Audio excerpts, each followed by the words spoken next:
Listeners, right now we have this opportunity to be speaking to one of the producers. My name is Barry Gray. For?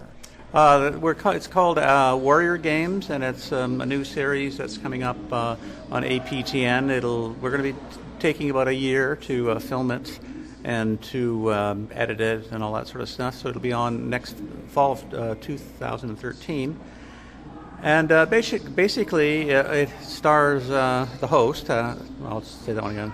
The host is Steve Sweezel, who is a Coast Salish fellow, and he is, let's just say Steve is not in his athletic prime, but he is going to sort of be traveling across Canada and into the Yukon to learn more about the Aboriginal games, traditional Aboriginal games, as well as games that are being sort of embraced by the Aboriginal community. And so right now we're in New West, and of course New West is very famous, obviously, for lacrosse and a long history of lacrosse. And a lot of people know that lacrosse is Canada's official sport, but on the other hand, they probably didn't know that it existed long before Canada did, and it was sort of, I think, created and used much differently, potentially, I guess, with the sort of Iroquois and the Algonquin. The stakes were probably a lot higher than they are now, but New West, of course, is one of the great lacrosse communities in Canada.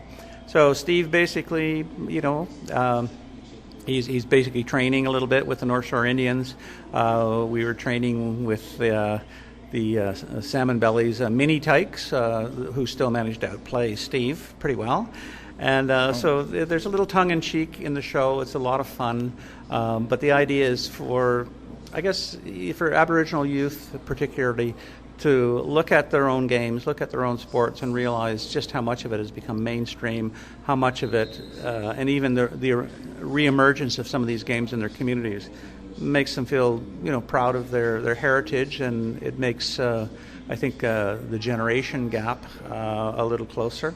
And Steve is maybe a guy who can bridge both of them. He can deal with elders. He's very respectful of elders. He's terrific with children. And as I say, it has a lot of humor, a lot of fun, some history, but most importantly, it's something to enhance the concept that the games are in fact part of the native culture. 13-episode series airing on APTN and the internet. For each episode, the games are introduced to a community, are reintroduced, in this case, lacrosse. The history of the game, it's kind of like I've described in each episode, and the elders are part of the cast for each week? Or? Yes, pretty much. We do try to sort of say, look, here's a game. We don't just show you how it's played. We try to discuss why it played, where it came from.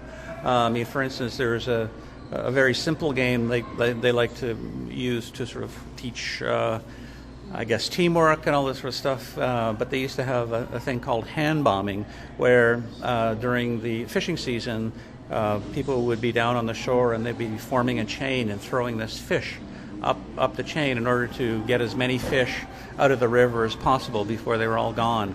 But of course, the children would mimic this as a game, and they now play it as a game. They play it sometimes with real fish.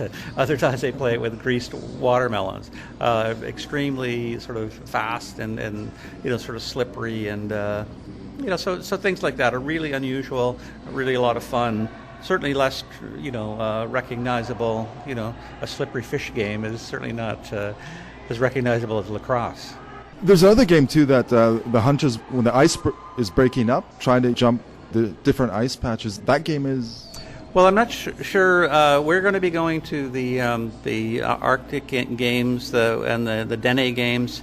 So there's a lot of games that were played that really were related to their real life. Real life situations. And so, like most things, games are a training for life. We teach our children games in order to develop certain skills, develop teamwork, eye-hand, coordination, and in many of these cases, they were survival skills. So it's some of these games can get pretty hot and heavy, and there's a game called Nobbies, which was played with essentially a couple of sort of walnuts sort of tied together. And they wrap around a stick, and literally, there's 100 people running from one end to the other, trying to wrap it around the pole on either end. And it's not the kind of game that we would let's say our children in kindergarten would be playing these days, but that's what they do, and they still play it in Aboriginal communities. They play it with a willow stick, so it's like running with pointed sticks. So it's pretty exciting. Just completing doing the circuit. Games were played in Harrison, Agassiz, and of course the Lower Mainland this week, playing today in New West, and then on the North Shore. Who's playing right now? It's the North Shore. This is the North Shore Indian. Tonight's game is the North Shore Indians and the Salmon Bellies, and I'm not exactly sure what level they're playing at, but most of these guys are 17, 18 years old, and they can just kick Steve's butt. There's no question about that. It's quite impressive to watch, these athletes at full speed, coming down that floor.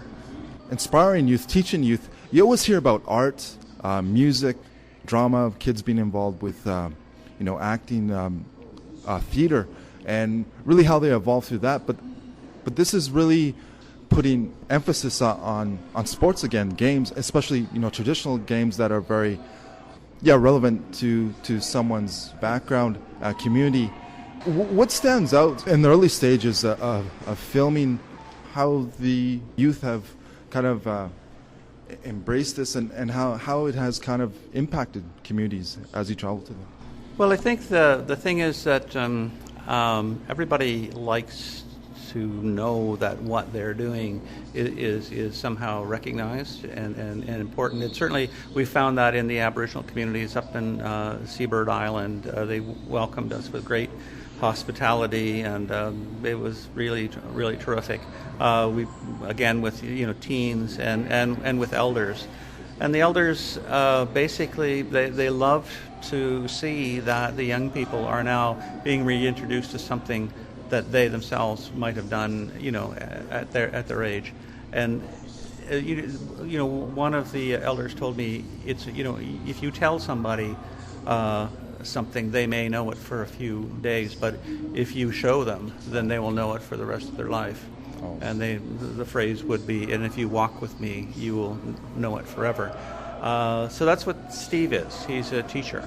And he becomes a teacher by, in a sense, being the student. The young people are the people saying, Steve, this is what we do, this is why it's important. And Steve, who is, of course, part of the Aboriginal fabric, says, I see why it's important, and I see why it's a good thing to recognize it. And show will be airing next fall? It'll be on next fall on APTN. And obviously this far in advance we don't exactly have the air times, but it does promise to be a very fast-moving, at times moving, reflection of what these games mean to the Aboriginal community. Listeners, we were just speaking to and had this privilege of talking with. My name is Barry Gray, and I'm the series producer for Warrior Games. Thanks for your time. Okay. Thank you. You should chat a little bit to Steve now.